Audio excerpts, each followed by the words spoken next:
Bismillahirrahmanirrahim. Alhamdulillahirabbil alamin. Wassalatu wassalamu ala asyrafil anbiya'i wal mursalin wa ala alihi wa sahbihi ajma'in. Assalamualaikum warahmatullahi wabarakatuh. Salam sejahtera, salam satu Malaysia, salam Forum Remaja. Ahli panel dan sidang hadirin yang saya hormati sekalian, bersyukur kita kehadrat ilahi kerana pada pagi yang mulia ini dapat bersama-sama kita berkumpul untuk menghuraikan satu permasalahan yang membimbangkan masyarakat kita, iaitu pencemaran alam sekitar. Apakah punca dan kesannya kepada kita? Sidang hadirin yang saya hormati sekalian, sebelum saya memperkenalkan ahli-ahli panel kita yang segak-segak lagi tampan bergaya pada pagi ini, izinkan saya untuk mengupas terlebih dahulu tajuk forum kita. Tajuk forum kita berkisar tema sosial, iaitu pencemaran alam sekitar. Apakah punca dan kesannya kepada kita? Remaja pada hari ini bakal menerjui pucuk pimpinan negara pada masa hadapan dan merupakan aset modal insan negara yang baik. Bak kata pepatah, pemuda harapan bangsa, pemudi tiang negara. Berikan saya 10 orang remaja, niscaya akan saya gegarkan dunia ini. Begitulah ungkapan retorik yang pernah dilontarkan oleh bekas Presiden Parti Indonesia, Soekarno, yang menggambarkan betapa gahnya peranan remaja sebagai penentu pembangunan dan kemajuan negara pada masa hadapan, terutamanya dalam melestarikan alam sekitar anugerah Tuhan ini. Malamnya sidang hadirin yang saya hormati sekalian, dalam proses menongkah arus globalisasi yang bergerak pantas bagai belut di ketir ekor ini, kemusnahan alam sekitar semakin membimbangkan. Salah satu masalah sosial yang kian merebak dalam kalangan masyarakat adalah pencemaran alam sekitar. Baiklah sidang hadirin yang saya hormati sekalian, sebelum kita menelusuri lebih mendalam tentang topik perbincangan kita pada hari ini, bolehlah kiranya kita berkenalan dahulu dengan tiga ahli panel kita. Di sebelah kanan saya, Saudara Muhammad Iman bin Zulkifli, yang merupakan ahli panel kita yang pertama. Selamat datang Saudara Iman. Apa khabar saudara? Terima kasih saudara pengurusi majlis. Alhamdulillah, saya baik-baik sahaja. Seterusnya, saya perkenalkan ahli panel kedua kita, yaitu Saudara Muhammad Fikri Safwan bin Fauzi. Selamat datang Saudara Safwan. Apa khabar saudara? Khabar baik saudara pengurusi. Berada di sebelah ahli panel kita yang kedua, tak lain dan tak bukanlah tentulah ahli panel kita yang ketiga, yaitu Saudara Muhammad Rizal Fakri bin Khairul. Walaupun dia nampak pemalu, namun petah bicaranya. Apa khabar saudara? Alhamdulillah, saya baik sahaja. Salam forum buat semua. Usai sudahlah salam perkenalan dengan semua ahli panel kita, kembalilah kita kepada topik forum kita, yaitu pencemaran alam sekitar. Apakah kesannya, apakah punca dan kesannya kepada kita? Sidang hadirin yang saya hormati sekalian, sebelum kita melangkah dengan lebih jauh lagi, eloklah kiranya kita sedar bahawa tugas untuk melestarikan alam sekitar merupakan tanggungjawab bersama. Hal ini adalah kerana kata melestarikan membawa maksud memelihara dan mengekalkan alam sekitar agar tidak musnah di tangan pihak yang tidak bertanggungjawab.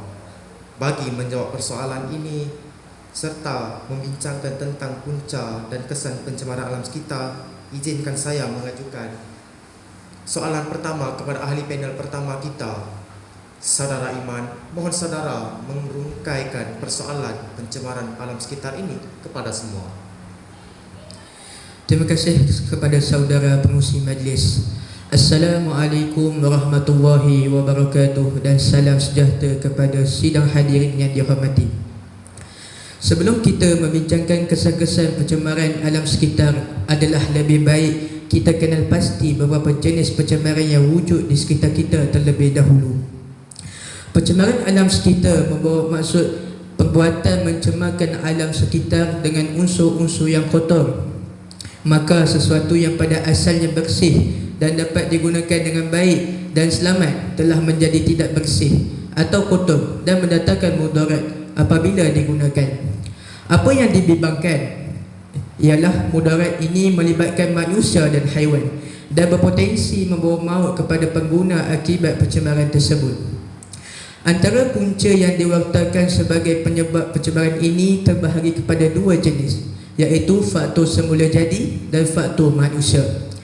Faktor semula jadi ialah pencemaran yang berlaku dengan sendirinya setelah berlakunya bencana alam seperti letusan gunung berapi, dilanda ribut taufan, gempa bumi dan sebagainya. Faktor manusia pula disebabkan oleh faktor yang dilakukan oleh manusia, sama ada secara sengaja atau tidak sengaja. Sebagai contoh, pencemaran udara yang berlaku pada hari ini adalah berpunca daripada pelepasan gas-gas beracun, zarah-zarah asap yang dilepaskan daripada kenderaan dan jerebu dari kesan pembakaran secara terbuka dalam negara atau dari negara jiran. Terima kasih saudara Iman. Sidang hadirin yang saya hormati sekalian, demikianlah tadi penjelasan tentang pencemaran yang pada pandangan saya merupakan penjelasan yang agak terperinci dan menarik dari saudara ahli panel pertama kita. Seterusnya, saya mohon penjelasan yang lebih terperinci tentang jenis pencemaran lain daripada saudara ahli panel kita yang kedua. Saudara Safwan, sila huraikan tentang punca-punca lain yang boleh menyebabkan berlakunya pencemaran alam sekitar pada hari ini. Salam sejahtera para hadirin yang saya dihormati. Terima kasih saudara pengurusi. Sidang hadirin yang dihormati, saudara panel pertama sudah pun menyentuh tentang jenis pencemaran udara yang disumbangkan oleh faktor manusia. Saya akan membincangkan tentang pencemaran air yang rata-ratanya dilakukan oleh manusia. Pembuangan air kumbahan, sia-sia kimia dan haba dari kilang serta pembuangan sampah yang tidak terancang menyebabkan pencemaran air. Kita semua sudah maklum bahawa sungai-sungai dan lautan sangat tercemar oleh bahan atau sisa berbahaya ini. Sebenarnya keadaan ini membebankan pihak kerajaan dan rakyat amnya kerana menjejaskan negara kita. Oleh sebab itu, kesedaran menjaga alam sekitar perlu diwujudkan dalam diri rakyat manusia umumnya. Hutan-hutan di negara kita memang mempunyai nilai komersial dalam bidang ekonomi negara. Hutan didapati membekalkan kayu balak dan kertas yang merupakan satu sumber penting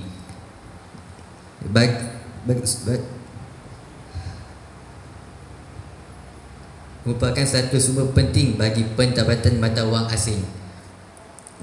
Di kawasan tropika, hutan dianggarkan menyumbangkan nilai tahunan sebanyak 1,200 juta ringgit setahun dalam perdagangan dunia. Akan tetapi, eksploitasi hutan secara tidak terkawal ini telah mengakibatkan pencemaran alam yang sangat dahsyat dan akan membebankan generasi akan datang. Kita takut sekiranya generasi akan datang tidak kenal hutan rimba yang indah dan menyamarkan kehidupan mereka pada masa hadapan. Semuanya musnah akibat kerakusan generasi pada hari ini. Sekian, terima kasih. Kembali semula kepada saudara pengurusi majlis.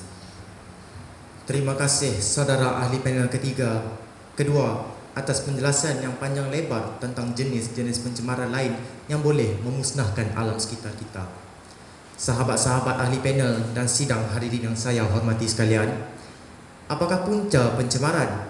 Jika boleh saudara ahli panel kita yang ketiga bincangkan secara menyeluruh terhadap kesan yang akan berlaku terhadap alam sekitar. Silakan saudara Rizal.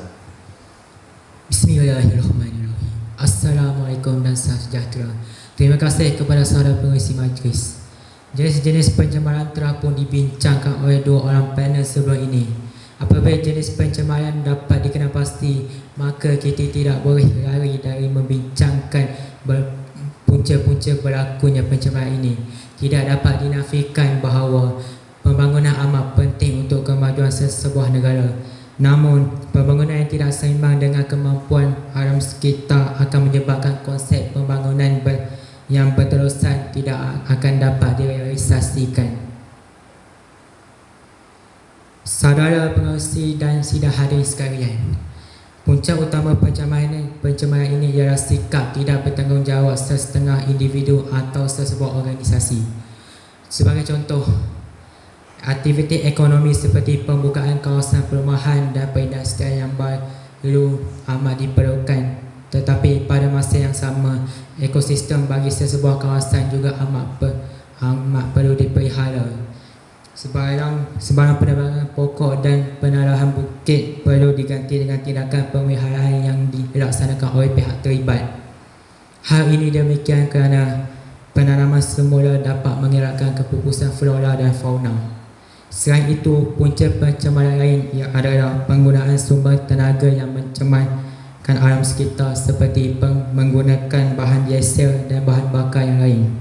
Faktor perindustrian dan pengangkutan juga bergantung kepada bahan petrol dan diesel menyumbang kepada pencemaran udara serta bunyi. Gas-gas karbon dioksida yang dilepaskan ke udara oleh kenderaan-kenderaan yang bermotor seperti kereta, lori, bas dan motosikal secara berlebihan akan menyebabkan indeks udara berada pada tahap yang membimbangkan lalu meresahkan rakyat umumnya. Konklusinya, pelbagai punca dapat saya rangkumkan agar masyarakat dengan kerjasama media massa dapat membuka mata kita semua dalam usaha meningkatkan tahap kesedaran sivil memelihara alam sekitar. Ke bukit sama didaki, ke udara sama dituruni. Sudah pasti kemelut pencemaran ini dapat sama-sama kita atasi. Sekian, terima kasih. Saya silakan semula kepada saudara pengerusi majlis. Terima kasih Saudara Rizal. Ya, sidang hadirin yang saya hormati sekalian, kita masih lagi berada dalam majlis pertandingan Forum Remaja tahun 2022 Anjuran Dewan Bahasa dan Pustaka dengan kerjasama Kementerian Pendidikan Malaysia pada pagi yang ceria dan indah ini. Pada ketika dan saat ini, kita telah pun mengupas tajuk tentang pencemaran alam sekitar, apakah punca dan kesannya kepada kita. Sidang hadirin yang saya hormati sekalian, ahli-ahli panel jemputan kita telah pun mengupas secara terperinci tentang punca-punca pencemaran pada hari ini. Setiap perbuatan atau aktiviti yang dijalankan sudah semestinya menjumbang impak ataupun meninggalkan kesan kepada kita. Pada pandangan saudara Iman, apakah kesan pencemaran alam sekitar terhadap kehidupan kita pada masa akan datang? Silakan saudara Iman. Terima kasih saudara pengerusi majlis. Jika diteliti, memang benar pencemaran banyak ditetuskan oleh manusia sendiri. Apabila keuntungan yang tergambar di hadapan mata, nilai-nilai murni tidak lagi menjadi pegangan. Yang menyedihkan, seluruh penduduk dunia merasai kesan negatifnya, sedangkan yang melakukan kerosakan hanyalah segelintir manusia sahaja. Saya berpendapat semua anggota masyarakat Malaysia telah mengetahui dan menontonnya di televisyen atau menerusi internet. Kesan yang amat dirasai sekarang akibat pencemaran udara ialah pemanasan global yang semakin meningkat dari hari ke hari. Sebagai contoh, suhu sekarang ini boleh mencecah 41 darjah Celsius di Taipei.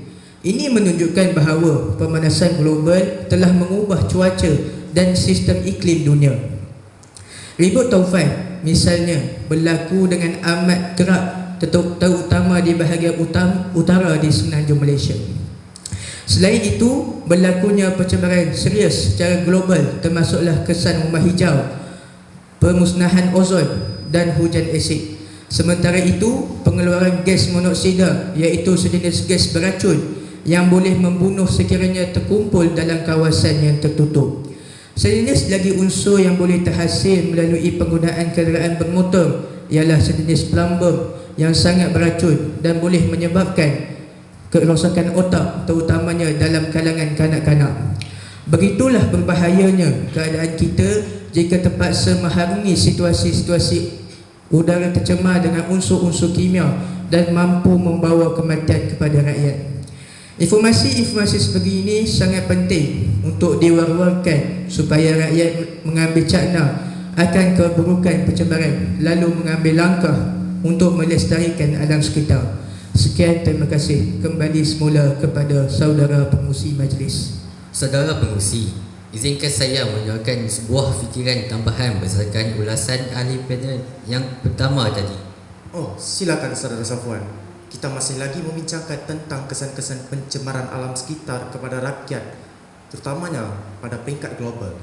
Terima kasih atas pandangan saudara sebentar tadi. Bagi melihat sejauh mana keburukan pencemaran ini, saya ingin menjemput saudara Safwan untuk meneruskan perbincangan ini. Terima kasih saudara pengurusi. Benar apa yang diperkatakan oleh saudara panel pertama tadi, bahawa kita telah pun mengalami kesan pencemaran udara. Banyak bukti telah dipertunjukkan oleh media massa. Seterusnya, saya akan membicarakan kesan pencemaran air. Saya mengambil bukti yang berlaku beberapa tahun yang lepas di Sungai Kim Kim di negeri Johor. Sisa toksik dari kilang di sepanjang sungai tersebut telah dibuang ke dalam sungai, menyebabkan sungai tersebut telah dicemari. Penduduk kampung berdekatan telah mendapat kesan pencemaran yang amat teruk, iaitu menghirup udara yang sangat busuk akibat pembuangan sisa toksik. Contoh lain di negara Jepun pula, iaitu di Teluk Minata berlaku pencemaran toksik dalam air sungai yang menyebabkan simptom kebas-kebas, sakit kepala, kabur penglihatan dan pertuturan yang tidak betul. Sesetengahnya berakhir dengan kelumpuhan sehingga membawa maut. Simptom yang disebabkan oleh keracunan raksa ini sama seperti yang berlaku di Sungai Kim Kim. Kembali kepada saudara pengurusi. Terima kasih saudara ahli panel kedua. Saudara ahli panel ketiga pastinya mempunyai buah fikiran yang tidak kurang hebatnya, betul?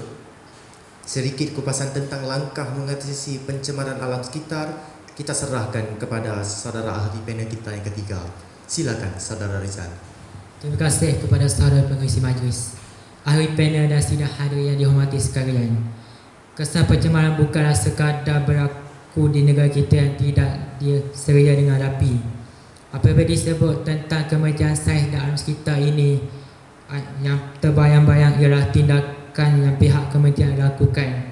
Antara langkah yang telah dilaksanakan ialah menggalakkan orang ramai menggunakan petrol tanpa pelambung bagi kenderaan bermotor.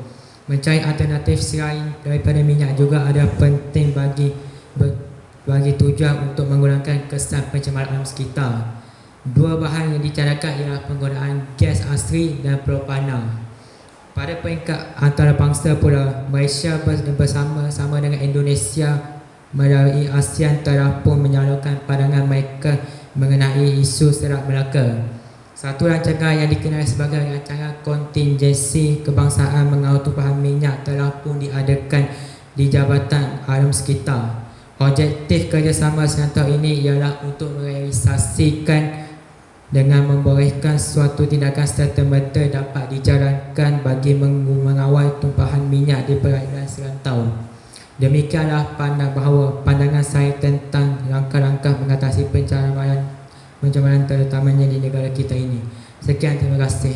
Silakan semula pada pengurusi majlis. Terima kasih saudara Rizal. Demikianlah perbincangan kita daripada semua ahli panel kita tentang pencemaran alam sekitar, apakah punca dan kesannya kepada kita. Menunding jari menyalahkan satu pihak memanglah mudah, tetapi menyelesaikan gejala ini bukanlah semudah yang kita bicarakan. Oleh itu, banyak langkah yang dapat diimplementasikan agar pencemaran alam sekitar yang lebih serius dapat kita elakkan. Kita tidak seharusnya mengharapkan usaha pihak berautoriti sahaja, tetapi kita perlu berganding bahu ibarat ke bukit sama didaki, ke lurah sama dituruni. Dengan berkat daya usaha yang gigih, insya-Allah kita dapat melahirkan generasi muda yang dapat menjulang nama dan mengangkat martabat bangsa di persada dunia agar duduk sama rendah dan berdiri sama tinggi dengan negara-negara maju yang lain. Sidang hadirin yang saya hormati sekalian, kalau berjalan dah sampai ke batas, kalau berkayuh dah sampai ke pulau, kalau mendaki dah sampai ke puncak, kita telah pun berada di penghujung bicara. Entah sirih salah sarung, entah kata salah tutur, entah maksud salah sampai. Saya mewakili ahli panel mengucapkan setinggi-tinggi terima kasih kepada semua hadirin yang sudir hadir menyaksikan pertandingan forum remaja ini. Lantaran keterbatasan waktu, saya mohon mengakhiri bicara ini. Mohon mengundur diri. Sekian, wabillahi taufik wal hidayah. Wassalamualaikum warahmatullahi wabarakatuh. Salam sejahtera, salam keluarga Malaysia, salam Forum Remaja.